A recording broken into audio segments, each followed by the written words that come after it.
Hey everyone, today I'll be covering what you need to know if you're trying to access Stake Casino, especially if you've ever run into regional restrictions or unexpected error messages. So, for anyone who's tried loading up Stake from certain countries, maybe the US or others, you've probably noticed it doesn't always just work right out of the box. Sometimes you're hit with a message saying Stake isn't available in your region, or you're redirected straight to a limited version of the site. And for viewers in the US, you're likely sent over to Stake US, which is just a pared down version with fewer options compared to the full site. So if you're wondering what actually works, what doesn't, and what your real options are for getting full access, this is exactly what I'll be breaking down today. Also, if you want to check out any of the VPN services I mentioned, or you're looking for the best deals or in-depth reviews, just head to the description below. I'll include all the latest links and offers there. Now, to show you exactly how this plays out, I went ahead using ExpressVPN as an example and connected to a US server just to see what would happen. After refreshing stake.com, I was immediately told the site wasn't available in my region and then got redirected to the US version, which is a lot more limited in terms of features. If you try to get around this by creating an account in another country using a VPN, you'll run into what's called KYC, or Know Your Customer Verification. The first level is pretty standard. They'll ask for your name, date of birth, and address, but depending on where you're signing up from, Stake might bump you up a level right away, which means you'll need to provide some form of ID or extra documents. What's interesting is that lots of users who go through KYC can play and withdraw without any trouble, but it's worth knowing that if Stake detects you've been using a VPN, they'll usually just close the account and pay out whatever balance you have left, rather than holding your funds permanently.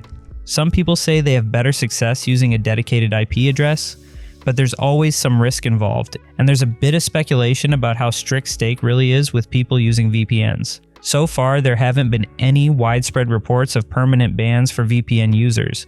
Usually, it's just the account being closed and the money returned. Now, if you're in a region where Stake isn't available and you want to try accessing the full site, using a VPN is really the only practical solution. Providers like ExpressVPN, NordVPN, and Surfshark let you choose from a wide range of countries. So if you connect to a country where Stake is allowed, you can often get right back to the full version of the site. For example, after disconnecting from the US server and reconnecting to a server in Germany, refreshing stake.com brought up the entire site with no issues. Germany is one of the regions where Stake is fully available, so switching over was all it took to regain access. Now, when it comes to choosing the right VPN for Stake, or really any similar site, the three top picks I recommend are ExpressVPN, NordVPN, and Surfshark. All three are reliable, fast, and have strong no-logs policies, but each one comes with its own strengths.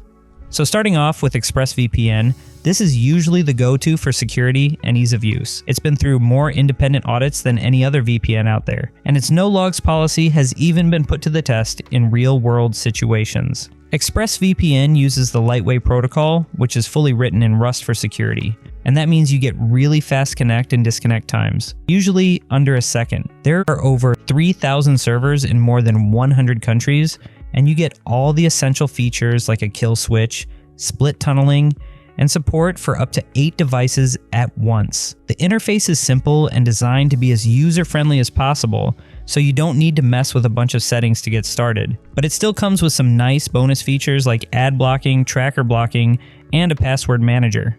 So if you want a VPN that just works and gets out of the way, this is a great option. Now, NordVPN is often the best value for most people, especially if you want extra features beyond the basics.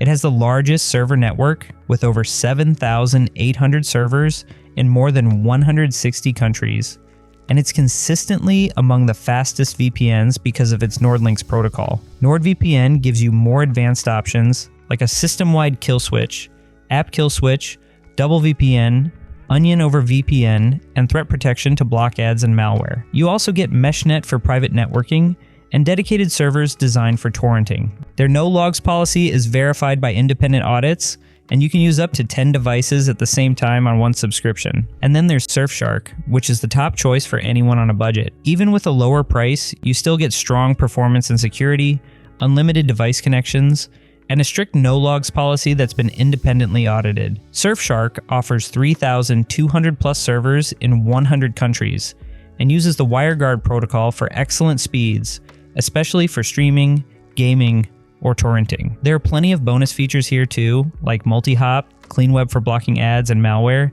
and camouflage mode if you want to get around internet restrictions. So, whether you need the absolute fastest connection, extra privacy tools, or just the most affordable option, all three of these are safe bets. And in case you're interested, you'll find more in-depth reviews as well as discounts down in the description to help you choose which one is the best fit for you. Now, just a quick tip here. If you're planning to use a VPN for more than a month or two, it almost always makes sense to go for a longer term plan. Most people underestimate how often they'll use their VPN, but the monthly plans tend to cost a lot more in the long run. ExpressVPN, NordVPN, and Surfshark all offer bigger discounts the longer you sign up for, so it's usually the better value if you know you'll need it. So hopefully you found this helpful, and if you did, please leave a thumbs up as I always appreciate that. And if you have any questions or want to see more about cybersecurity topics, just drop a comment below. I love getting to answer as many of those as I can. Otherwise, thanks so much for watching, and I'll look forward to seeing you in the next video.